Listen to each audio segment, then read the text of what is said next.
Well, good morning, everybody out there. No matter what time you're coming to us, welcome to Wake Up with YPN. Good morning and Happy New Year. Thank you for taking the time and joining us.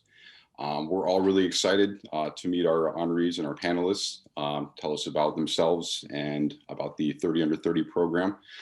If you don't know who I am, my name is Joe Malone. I'm the 2021 GAR YPN Chair out here in Greater Hartford, Connecticut.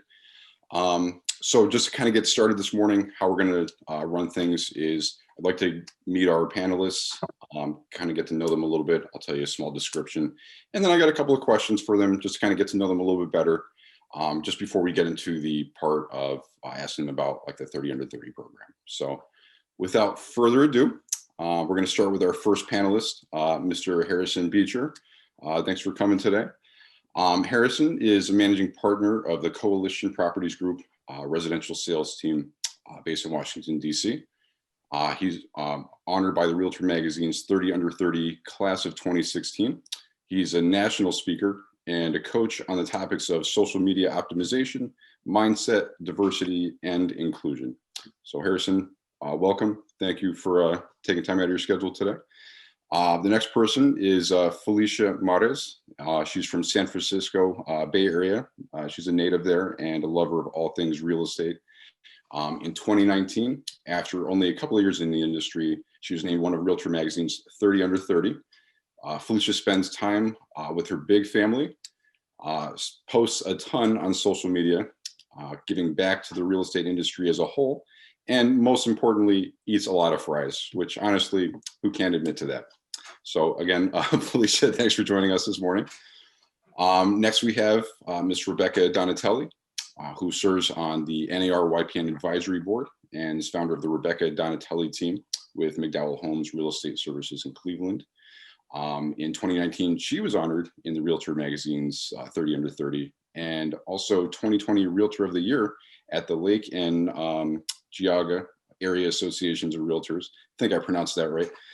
Rebecca is the LGAAR 2021 president-elect. So congratulations for that. And again, thank you and welcome.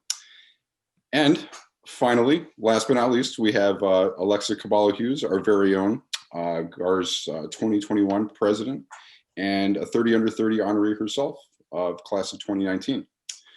She holds numerous designations, heavily engaged at the local, state, and national level, and she's very knowledgeable and passionate about her clients and the real estate business as a whole. So, Alexa, welcome. Thank you. Appreciate everyone being here, and we'll kind of just get right into the thick of it. One thing I did want to mention before I didn't mention before, if anybody has questions, just type it into the chat, and we will get to it when we can. So, anyway, back on track. Harrison, we'll start with you if you don't mind. Just to start, Harrison, why did you get into real estate and how did you get started? So I actually joined first. Good morning. Thank you, Alexa. It's awesome to see what you're doing in your local and leadership and bringing in friends from all over. When she reached out, it was a no-brainer to come in and participate. And these other two young women are outstanding. So I'm just pleasure to be here and start off the year on a good note. So I got started in real estate right out of college. I graduated college in May of 2008 and I sat for my license in July of that year. So I didn't really have another plan. I'd always had an entrepreneurial drive, and one of my best friend's parents was kind of like my mentor and encouraged me to get in the business. And I had a great mixing of a good social media following, entrepreneurial drive, and a knowledge of my city and area, and it was just a perfect fit. Nice. Thank you, Harrison. Felicia, same questions for you. Yeah, so like many folks in real estate, I had a career before this. I was a professional nanny, and I absolutely loved what I did, but I was super worn out by it and hoped to someday have a family of my own. So I needed to find something else to do. My mom is first generation US citizen. And when she purchased her home, she was one of the first in my family to purchase a home. And she had a really horrible experience actually with her real estate agents. She went through a few of them and one even yelled at her. So she just had a really bad time. I know, Harrison, you're like, what? It was really bad. So I kind of figured, like, I feel like I could help people and I could guide them through that process and be that support system for them that I wish that my mom had. And I had, the fortunate experience of meeting my mentor early on in my career too. So I got licensed in the second half of 2017 and was 30 under 30 in 2019. So it can happen really quickly if you are super dedicated and excited for the industry. Nice. Yeah, that's exciting. Rebecca, why and how did you get started in real estate? Yeah, so I went to college to be a high school math teacher. I am a total math nerd. That was my plan in my senior year of college. I basically had a meltdown and realized that was not my path, which looking back now, it's funny because now I'm teaching in real estate. So it's kind of funny how that's come full circle. But I graduated as a store manager in retail, worked that for a while, quit that, worked as an account manager in insurance for 5 months and hated it. And then I took some time off just to kind of figure out what I was supposed to do. I really had no idea. I knew that sales was my path. I didn't know what exactly. My mom suggested real estate to me. We had lunch one day. I was job hunting and she threw that out there to me. And I said, what the hell? I don't know where else I'm supposed to go. I was really getting excited about it. So that's kind of my story. It was never in my sight, but I wouldn't have it any other way. So cool. Oh, thanks for sharing. And actually on the same note, like my mom suggested the same thing too, because I was kind of like in a job. I'm like, I don't really want to be here, but I just kind of fell in love with it. So I'm right. The lesson is listen to your moms, guys. My mom didn't believe this was legit until I got her a 30 under 30 magazine. So she was asking if I was going to go back to law school until I was in the magazine. So go figure. That's what it took. So Alexa, we'll finish up with you. Yes, this is a perfect segue. So I'm a DOB, daughter of a broker. So my mother actually got into business because our family developed our family land. So we started as builders, and so my mother decided, okay, instead of being a stay-at-home mom, let me get into it. And then of course, when I was at UConn, I graduated 2011, and my counselor was just sick of me. He's like, listen, because I want to study everything under the sun. So I made my own major called consumer behavior, because he's like, listen, you like everything, make your own major. I'm like, thank you, I will. So consumer behavior, which is business psychology, sociology, and communications. And I needed to have an internship. So I'm like, hey, mom, can I work the front desk? And I completely fell in love with real estate. So that was my senior year. I just remember seeing all the hustle and bustle. And it was just such an incredible thing to witness, people helping, someone get into their home. And I think just knowing the stability that our environments bring to us, within our home, it just was the path I decided to choose. So I'm very happy. And yep, thank you, mother. She got me into it. Awesome. Thank you, Alexa. So, well, now that we kind of gotten to know you guys a little bit, just got a couple of follow-up questions. Felicia, you're on deck. What I want to ask you is why, this is about volunteering. Why and how did you get started volunteering at your organization? Yeah, so my mentor voluntold me to participate. He basically said, this is what you're going to do. And this was when I first got licensed. He said, you're going to get your license. You're going to start volunteering at your association. You are going to get involved with YPN, and you are going to be 30 under 30. And I think it was kind of fulfilling his lifelong dream of doing those things. But, he didn't make 30 under 30 because he was a little older, but so he was kind of telling me to do those things. And I was just like, yes. I will do everything that you tell me to do because you are my mentor and I trust you. And luckily he did not lead me astray. So I got started, of course, where a lot of people get started, with YPN, and absolutely fell in love with the people there, fell in love with the culture. I'm a part of a really small association. It's not that small, but we're 2,500. So we're fairly on the small side. And so it's a really tight knit, small community. And I really found my people there, my tribe, and just felt like, we all kind of need to have friends in this industry. And I think especially when the times get tough and you need that person to kind of lean on and text and to get advice from. And I feel like that's where your YPN family can really come into play. So luckily I learned about all this stuff really early on in my career and was fully supported by my mentor. Nice. I think too, just building on what you said, like whether you actually volunteer or somebody kind of pushes you, like Yeah. it counts anyway, because I mean, Yeah. you're doing it, you get the credit. So Once you get started, you kind of fall into this whole world and then you can't really get out of it. So right, you're stuck. So well, stuck's not a good word, but all right. So thanks, Felicia. So Rebecca, what do you think is the value of volunteering, and why should everybody listening get involved? Yeah, so it's funny because when I got involved, I had no idea what I was getting into. Someone tapped me on the shoulder asking me to come to a YPN happy hour, and I was like, "Well, I don't know what happy hour, or I don't know what YPN is, but I know what happy hour is, so I'll see you there." So I go to the happy hour, and I really had no idea what I was even doing there. I'm like, I'm here basically having a drink with some of my competitors, and I really didn't know what the value of being around them and chatting with them was, when I could have been at home basically making calls for my business. And by the end of that night, they had shared, I was just maybe over a year into the business. And they had shared so many incredible business tips for me and just helped me out. And I realized like I had gotten so much value from the 2 hours I spent having a couple drinks with these other realtors in my area. So by that point, I was hooked. I got involved with YPN. Same with Felly, that YPN was kind of where I started. And there's so much value with getting involved, whether it's with YPN or even just going to local association events, networking with other people. Every association has wonderful events, even something just like this where people get together, they start their day off. It's a great way to get going for the day. You learn so much about your business, growth, development, and really just that family atmosphere. I mean, these people on the screen here are my family now.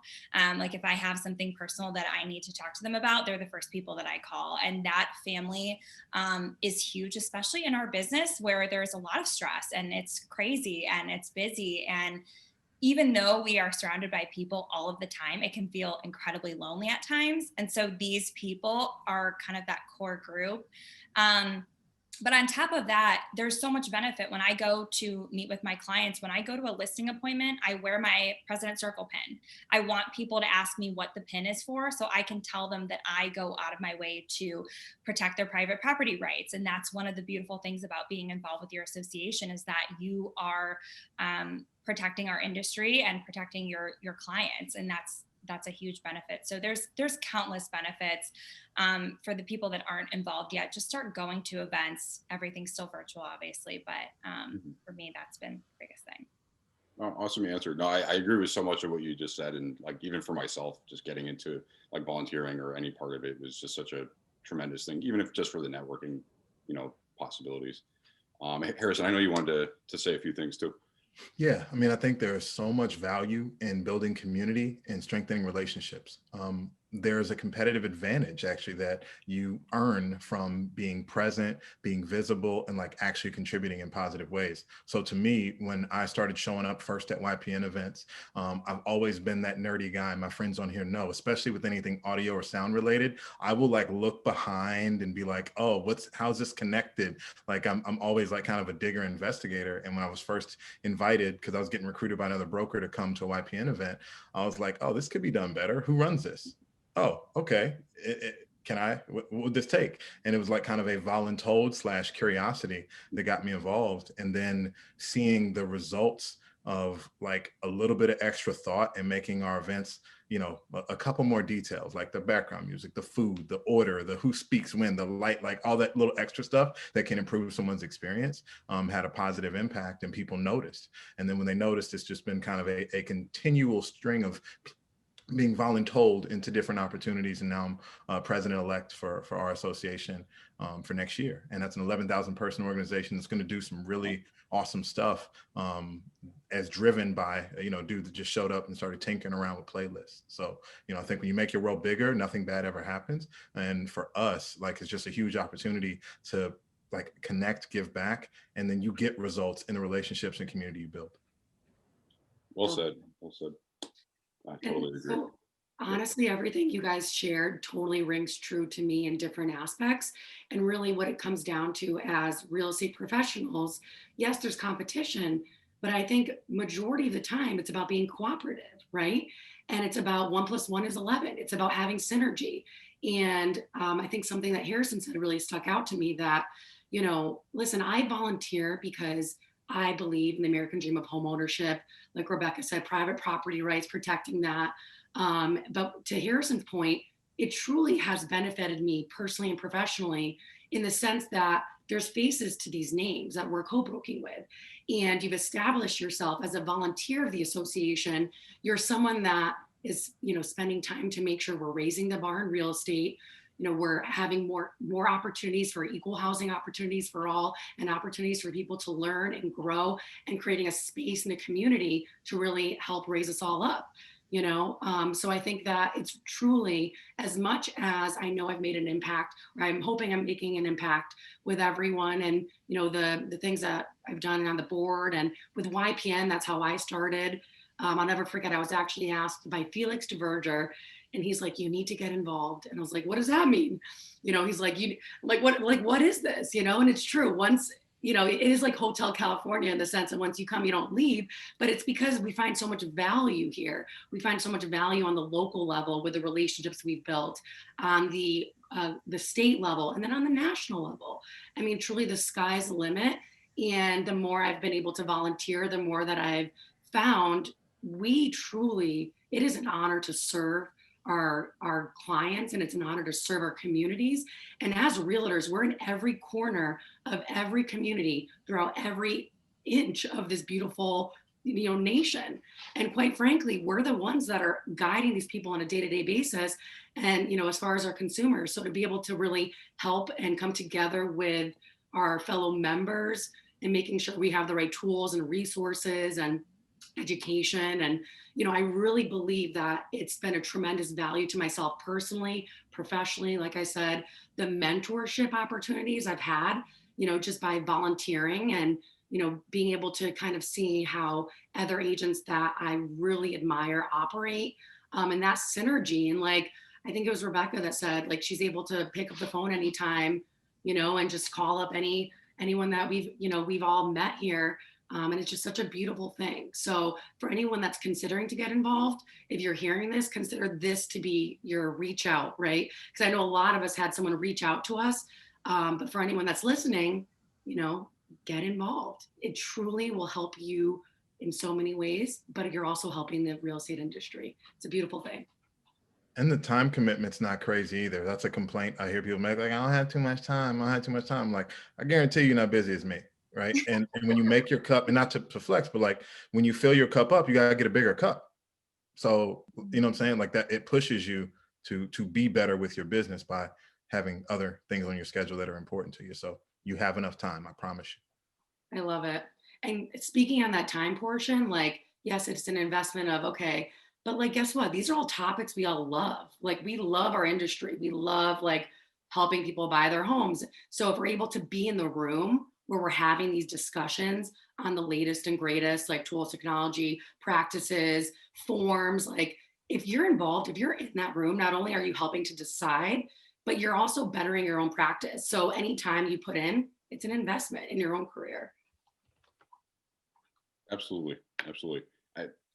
Excellent takes. Like, this is so much good information. And Harrison, absolutely, about like the time thing, because everyone, like myself included, I always like, I don't have time for that or something else, but that's not true. That's just an excuse. So good points. Alexa, so question for you. And actually, I kind of want to hear from a bunch of you if you guys, have an example you want to bring up. But Alexa, I want to know, like, what's one of your favorite events or projects that helped you accomplish more at the association? So quite frankly, the initiative that is closest to my heart right now is the Be Homeful for the Holidays campaign. I know it's actually post-holidays, but this is the 5th year that the Connecticut Association of Realtors has partnered with the Coalition to End Homelessness in Connecticut to, with every $25 that a realtor contributes, or anyone that's able to drum up the funds, not only will that go directly to keep someone in their home, that is potentially on the brinks of going to a shelter, but also the foundation is matching that $25 by donating a Paddington plush beer. So I know they're still taking contributions. So to me, I mean, I've spoken about this before. I mean, the stability that home ownership brings, it really forms who we are and our environment.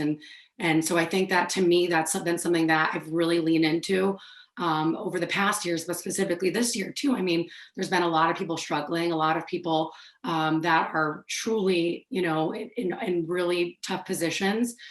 So I found that one to be very, very touching, and knowing that I'm able to contribute, and knowing that these programs are well vetted, whether it's the Be Homeful for the Holidays campaign or something that we're doing on a local level.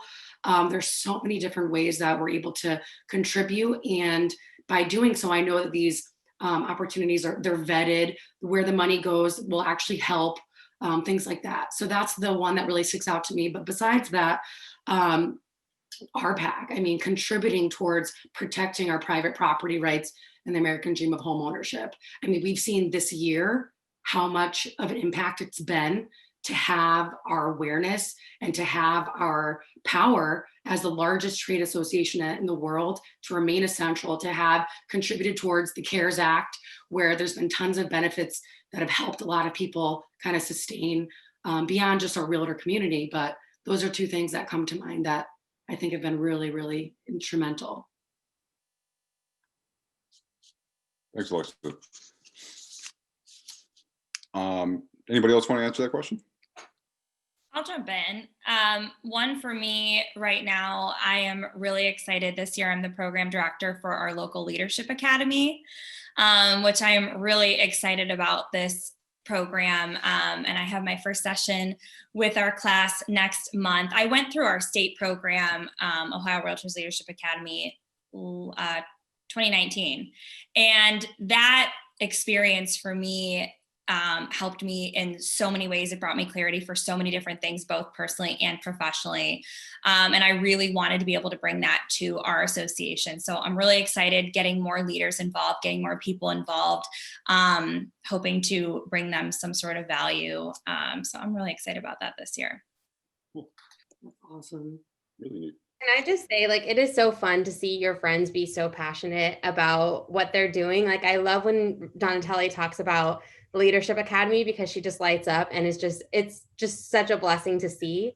And if your association doesn't have something that you're passionate about, you can always start it. I love seeing Harrison talk about audio stuff, DJs, music, all that stuff. Like, he took one of his outside passions, which was events, and turned it into something beautiful within the industry. So if there's not something at your association, whoever's watching this, go ahead and start it, and you have the support of us and your hopefully your association. That's a really good point, and like something that kind of I wanted to say, that probably why so many of us really love this industry is that you can bring so much of yourself into all of this. And if there's, like you're saying, there's something that doesn't exist for you, you can, if you want to put that effort in, you can make that exist. You can make that change.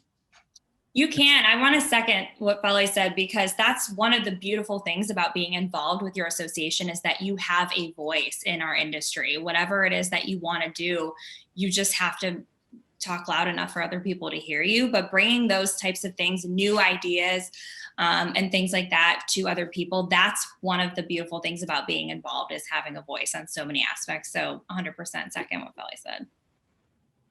Absolutely. Yeah. And just being able to, for me, like, our local started with a YPN, and it's kind of transitioned up into our association as YPN leaders have then become board of directors members.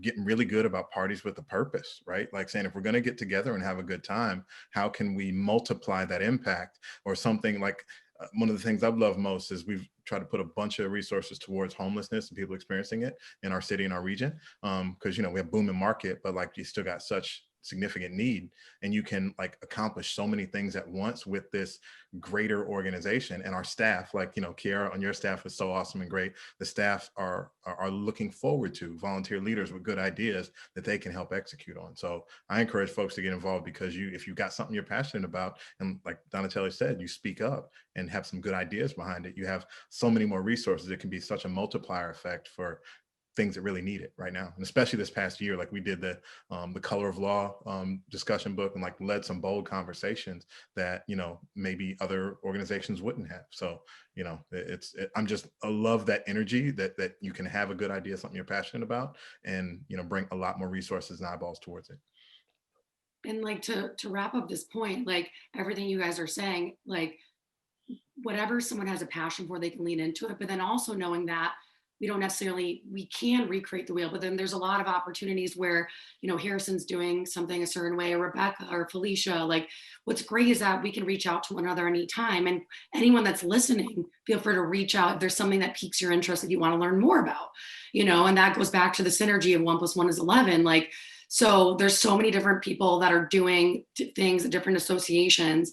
So just having that communication, whether it's, you know, on the YPN NAR group, you know, like bring up an idea, like who's doing this, who's doing that. Like there's so many great ways we can all collaborate and kind of share what we're all doing to help bring it to our associations.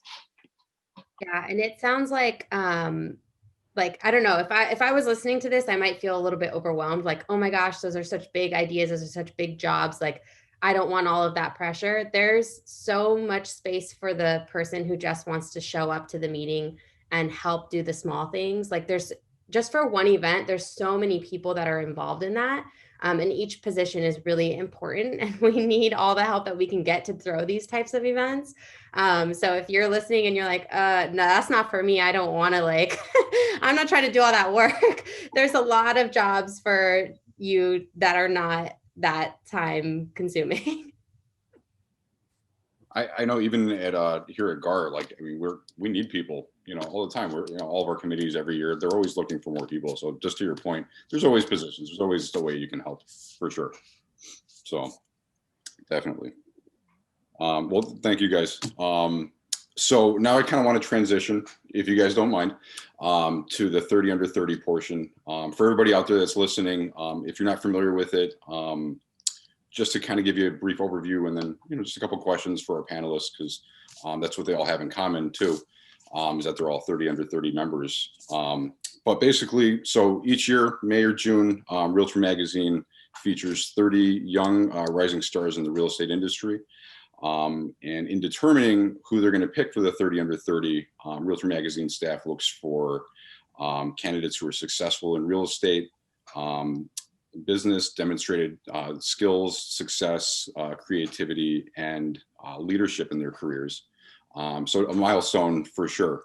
The deadline, just, you know, we're getting into a little bit late this year, but the deadline for this year is actually next Friday, January 15th. So there's still time if you haven't done it yet.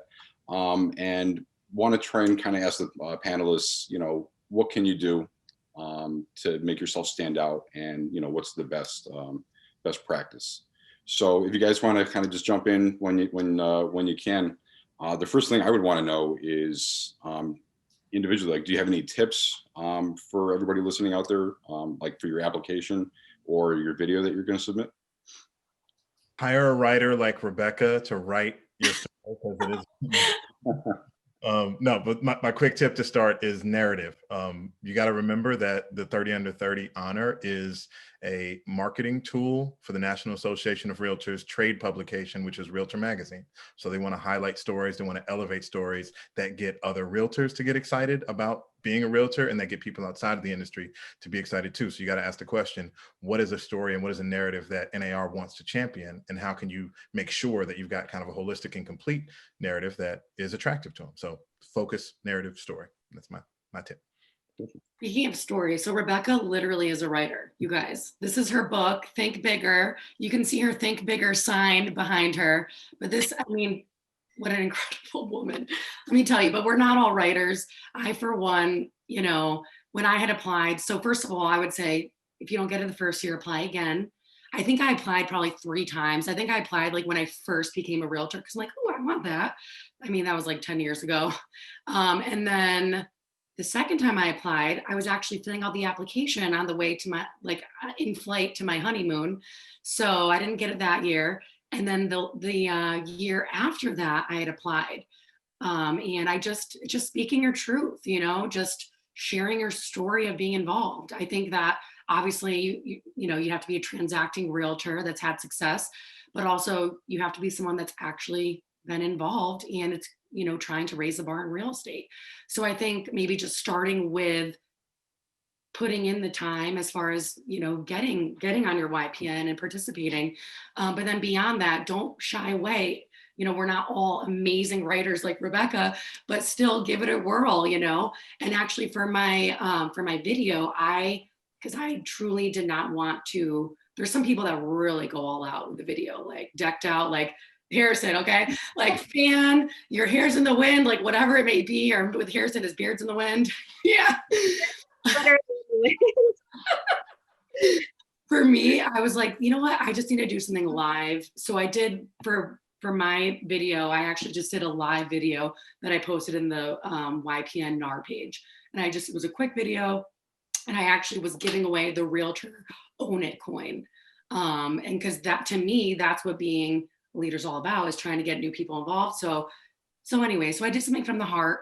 So you don't have to make it amazing and professional, but I would love to hear how you guys did your videos and things like that. I actually spent a lot of money doing my video.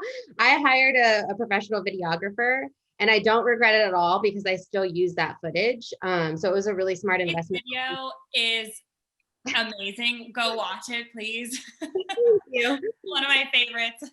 Oh, thanks. And that's another tip too, is you need to go back and watch everybody's videos, because you'll see what works and what doesn't work. And you'll start recognizing like, oh, this one's a little stale. This one's really fun. This one's really entertaining. This one's really heartfelt. So figure out what your narrative is, not only for your application, but also for your video. And I feel like you really need to dig deep and know yourself. You need to, not just make up a story that you think that they're going to like, but really come from the heart, and to really pour yourself into your application and spend a lot of time on your application. Like, it's not something that you can just sit down and do in one sitting. You need to come back to it again and again and again, and reread it and rewrite it, and have somebody else read it. Ask one of us, ask somebody that who you trust, ask them to read it and get their feedback, to see how you're coming across on paper. I'm not a writer at all. I've never written anything besides like schoolwork a long time ago. So it took me a very long time, but I was super dedicated to my application. And I think that ultimately resulted in me becoming a finalist. Yeah, I'll jump off of what everyone said. I applied for the class of 2018, knowing that I probably was not going to get selected. And I'm such a procrastinator. I'll be the first one to admit that. So I submitted my application, I think the day it was due, and I tried having my ex-husband video me for the video like the night before. The video looked like garbage. I didn't even use it.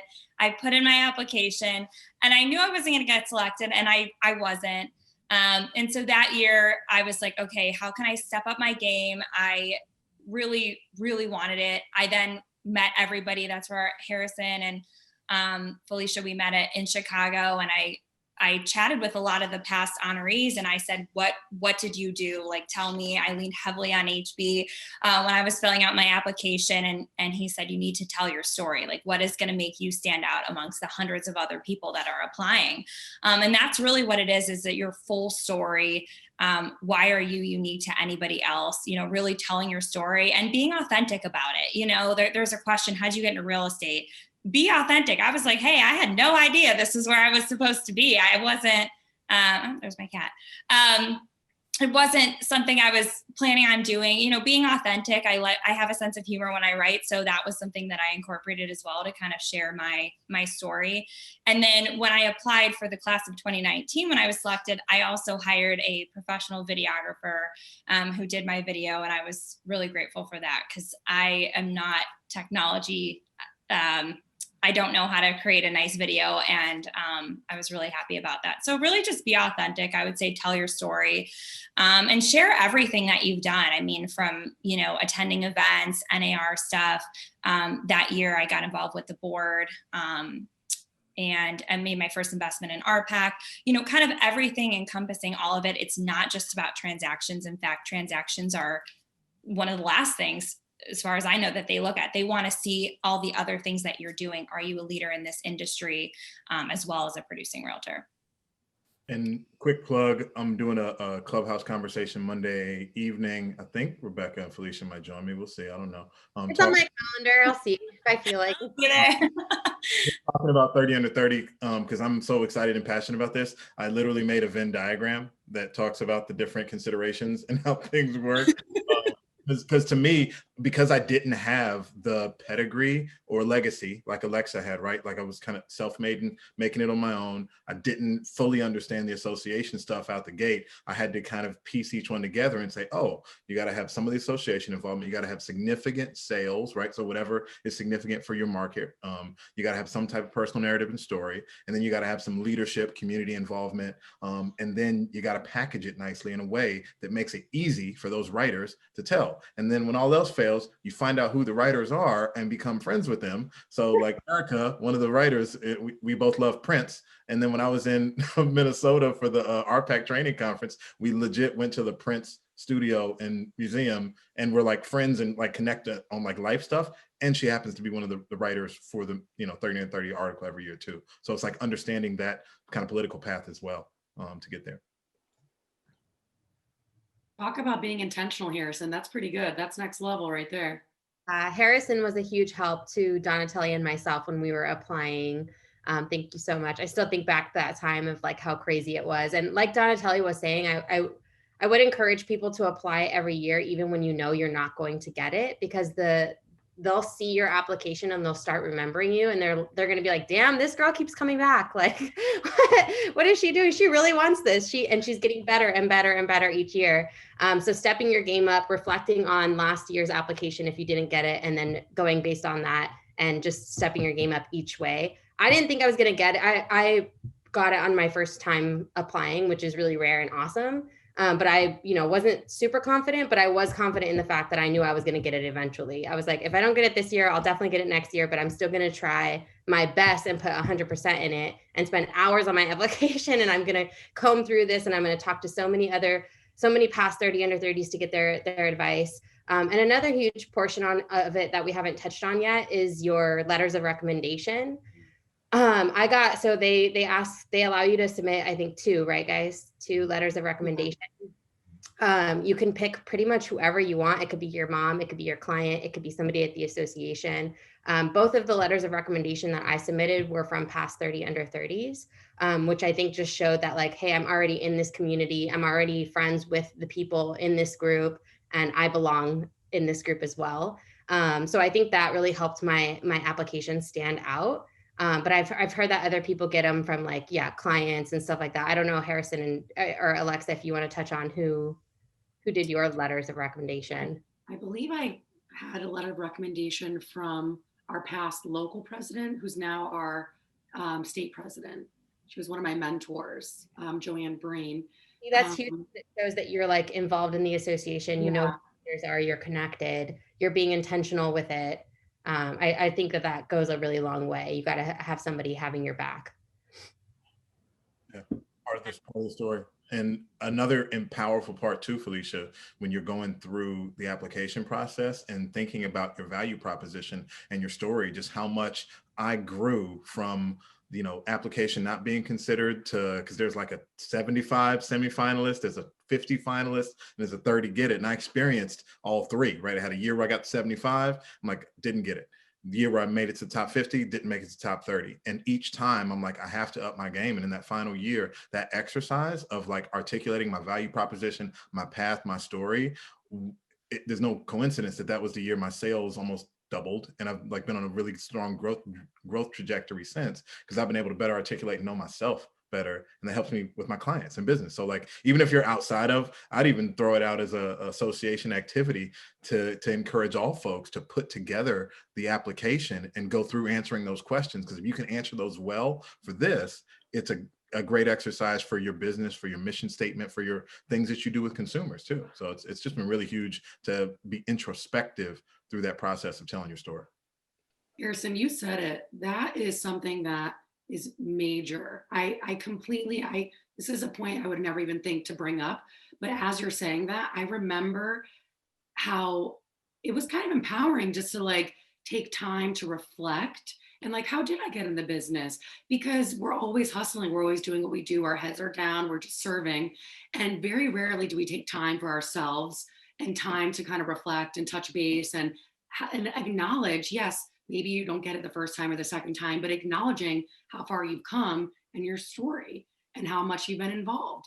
So yeah, I do remember that exercise. And each year when I did it, I mean, it's something that I think is hugely beneficial.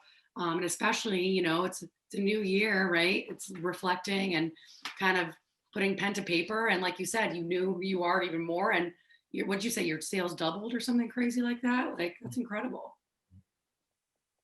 Yeah, and I want to say too, one thing with me, two things I want to say. Number one, I was a little bit discouraged by my sales because I had heavily studied some of the other honorees from the past classes. And you see people with $100 million in sales volume. And I'm here in Cleveland where our average sales price is just shy of 200,000. And so even though my team, we are a top team in the area, and our sales reflected that, I was a little bit discouraged by some of the other numbers that I saw. And I'm like, there's no way, I don't have a chance, even though I was confident with all the other things that I was doing. And so what I want to say is don't be discouraged by that. They look at you by region. So they're not going to compare my sales volume to maybe Felly's or even HB's because we are just in completely different markets. So that's one thing I want to say. And the other thing too, is that the story thing, this I got from Harrison. This was a game changer with my application because when I first applied, I just pulled up the application. I didn't really take time to reflect on the questions and how I was going to respond and craft that story. I just wrote some stuff out and kind of called it a day. So the second time, I pulled up the application first and I didn't answer any of the questions immediately. Even though I knew the questions from the previous year, I took some time to really reflect on them. And one of my letters of recommendation reflected part of my story, which is that I had launched a speaking consulting business, which was a big part of my application. So I had my speaking mentor, who's heavily involved with NAR, write one of my letters for me. And so that is the biggest thing, I think, is not just slapping some things together and calling it a day, is really digging deep and saying, this is me and this is what I want you to see, and putting that together on paper. I can talk about the same thing she's talking about. I'm such a dumbass. When I wrote, no, I'm not, I'm smart, but when I wrote my application, I thought that it was asking for a specific word count, but it was asking for a specific letter count. Okay. So I had copied each question, put it into a Word document, and wrote a freaking essay for each question because I thought I had so many words, but really I only had so many letters. So when it came down to actually submitting the application, when I copied the Word document and put it into the application, it didn't fit at all because I had written way too much. But now thinking back on it, I'm so glad that it happened that way. I was pissed at the time because it was a waste of my time, but it really wasn't a waste of my time because I had written these long essays about each of the questions, which meant I had to really think deep, like on a lot of issues. And like, I cried writing my application of how deep I got into myself, how genuine I was thinking about my life and my journey and my career and the industry as a whole and where I stand and who I am and all these things. And then it was kind of hurtful to have to like take out so much stuff and only put in the good stuff. But it meant that my story was very refined, and they do that on purpose, right? They want you to be able to explain things in a very short manner. So luckily the editors for the magazine, before they published the article, they gave me a call to let me know like, hey, we're thinking of publishing these things. Is this okay to put out to the world? And I was like, no, I didn't realize you guys were just going to be like putting all my stuff out there. This is really private. It was just for the application. And that's how deep I was getting, right? It was a secret between me and the application, and it's nobody else's business. And they were luckily nice enough to take it out of the article. But that just a little bit of background on how deep you need to be digging for these things. And I would actually recommend writing an essay on each of those questions like I did, because it was really helpful for me to really understand who I am. Passion, man, it showed through, and that was a part of what had you earn it. I called it before. I'm like, I know you're gonna get it that year when you applied. I mean, just because, I mean, look, it was the overlap. So yeah. So. Oh, thank you. I appreciate that. And I definitely did not have a ton of sales. I mean, it was basically my first year in the industry. Like I didn't have, I was on a well-performing team, but I didn't have a lot on my own. But I exceeded at all of the other areas. And I think that I showed my passion, and that I am going somewhere, and that I will, eventually have all those sales, and that stuff will come. Alicia, I have chills right now. I had no idea that was your first year in the business. And you're like, you know what? I'm going for it. Yeah, fuck it. Like you are who you are. Like you're owning it, right? Like you're like, I am this. And here you are, like, I'm sure there's people that you probably were one of the most new agents that had received that. Like, that's incredible. I think that I've also do that.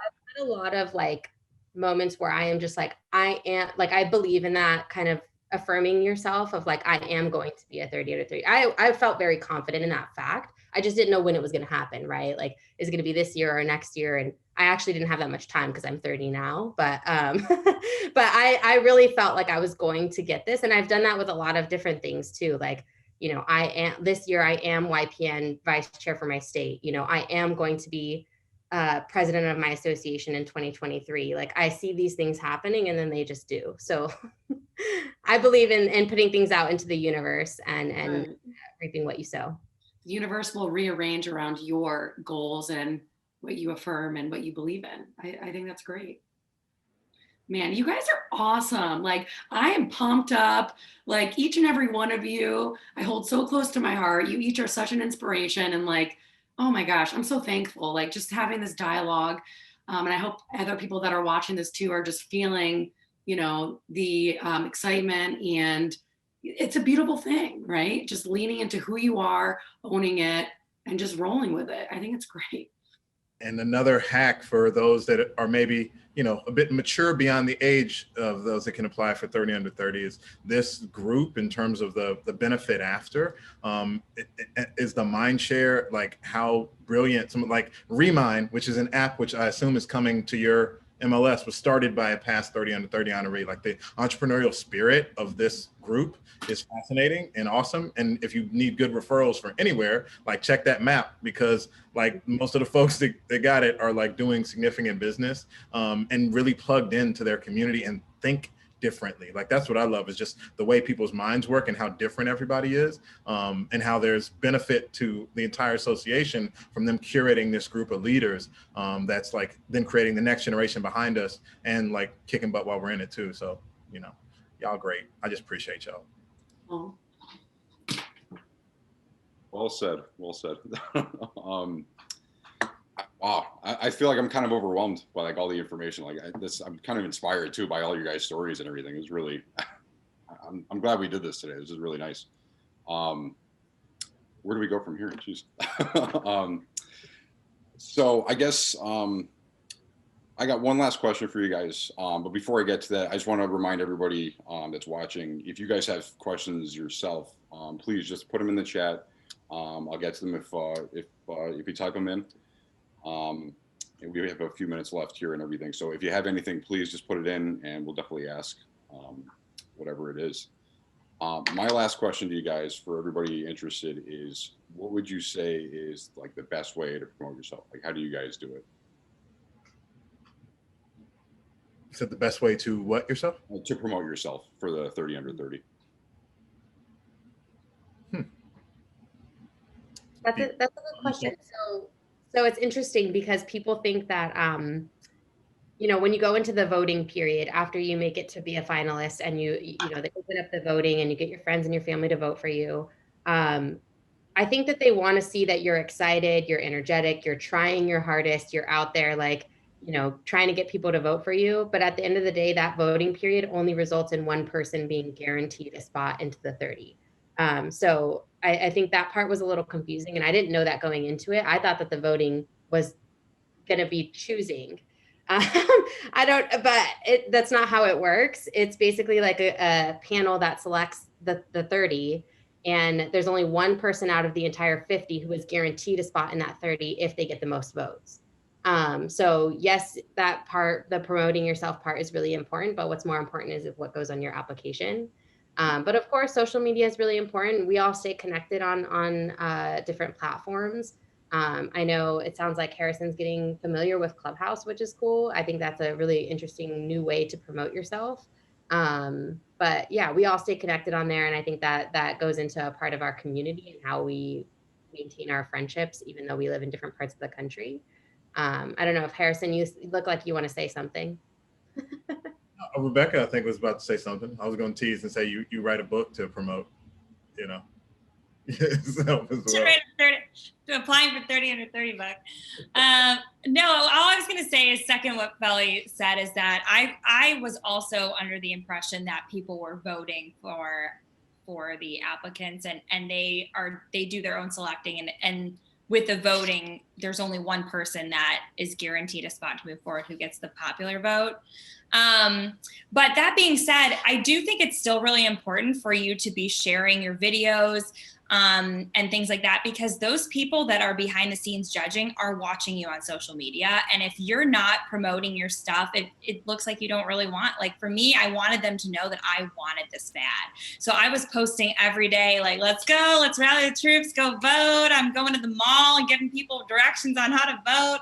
And I'm posting about it. And I knew that people like Rob are watching me on Facebook and Erica and those types of people that were behind the scenes. And so I do think it's important to be sharing that, letting people know that you're excited, ready to go for 30 under 30. You know, you can post something in the Facebook YPN page because they do watch that. They watch everything that you do. And so I do think that's important, but know that 29 of the 30 are chosen by the judges. It's not a popularity voting contest with those.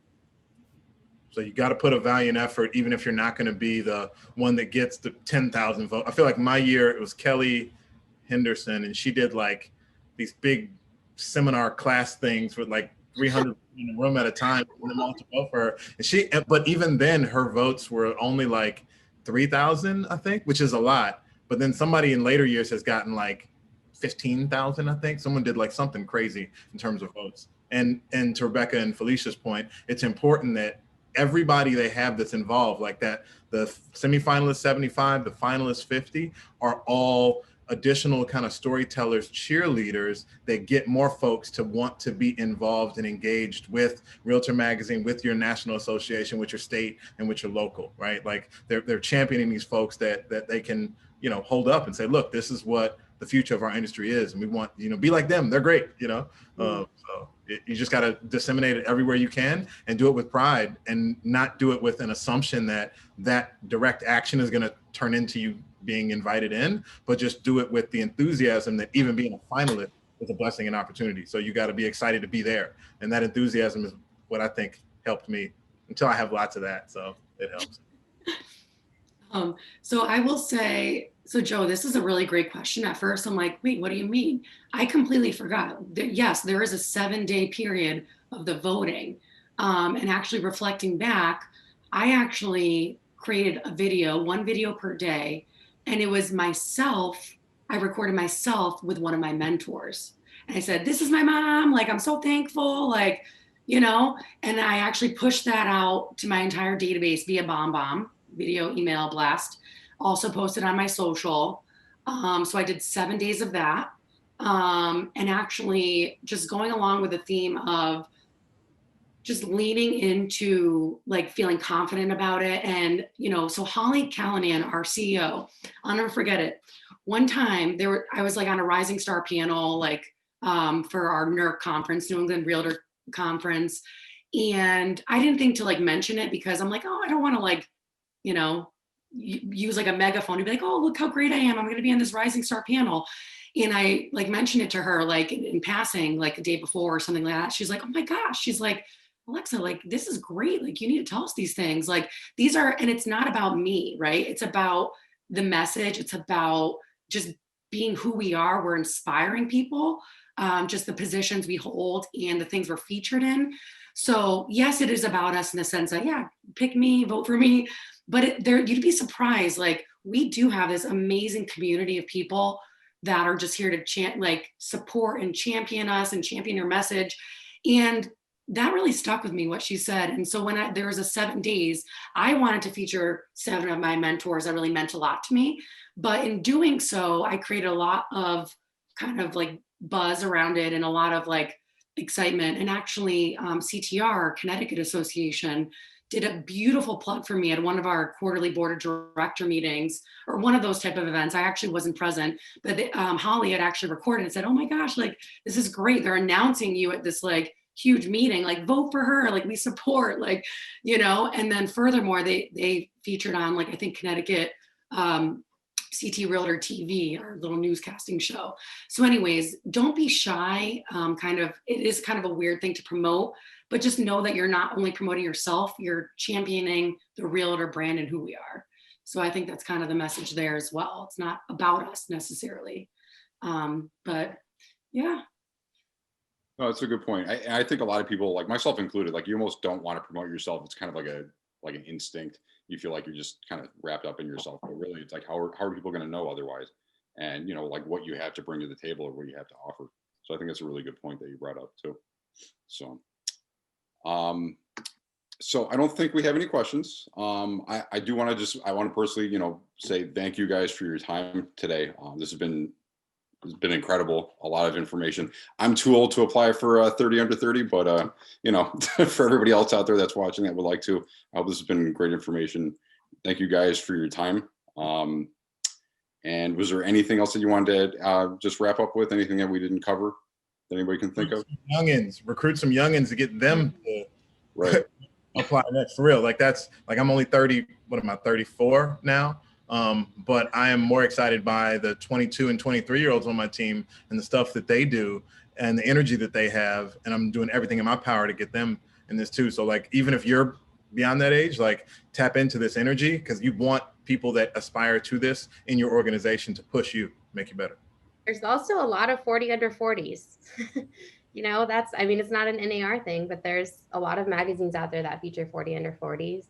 And if anybody's looking for inspiration on how to promote yourself, if you do get to that voting week, I have a highlight saved in my Instagram stories. So on my profile, you can go to 30 under 30 and all of my promo stuff is on there. And don't be afraid to reach out to any of us. We're all on social, we're all on Instagram, and we're all happy to answer any questions, or even if anyone just needs to chat. That's what's great about this group, is that everyone is so willing to offer information that is insanely helpful for your business, for 30 under 30, for whatever it is. So reach out to any of us. Yeah. Also, if you just want to be friends, we like that too. We welcome new friends. We're fun. Love it. Well, cheers to that. That's all I have to say. Cheers, people. Thank you all so much for your time. Thank you guys so much. Everybody stay safe. Happy New Year.